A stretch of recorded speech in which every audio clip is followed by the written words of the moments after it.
Kenapa tega melakukan ini? Karena saya sakit hati. Pak, gede suara dikit, Pak. Karena saya sakit hati. Sakit hati kenapa, Pak? Karena saya kebetulan hari lupa saya harinya. Pas-pasan dia mau ke kandang kerbau, saya mau kasih naik layang. Kebetulan saudara di belakang saya klakson, saya berhenti. Hati-hati Bu, nanti kena saya layang-layang saya.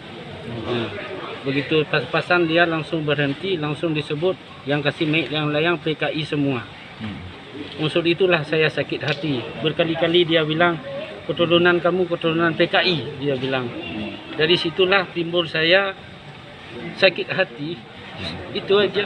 Tapi saya menyesal, sangat menyesal. Berapa Karena lama tuh ini? saya 1 kedepankan bulan? emosi saya. Perencanaan ini udah berapa lama, Bapak? Cukup ya. Dari kejadian di ini ada 1 bulan. Cuma itu aja saya. Bapak rencanakan ini sudah berapa lama, Pak? Nggak bisa ngomong lagi saya.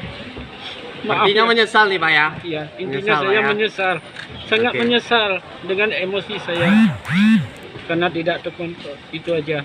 Yang intinya saya sakit hati sama korban itu aja. Oke.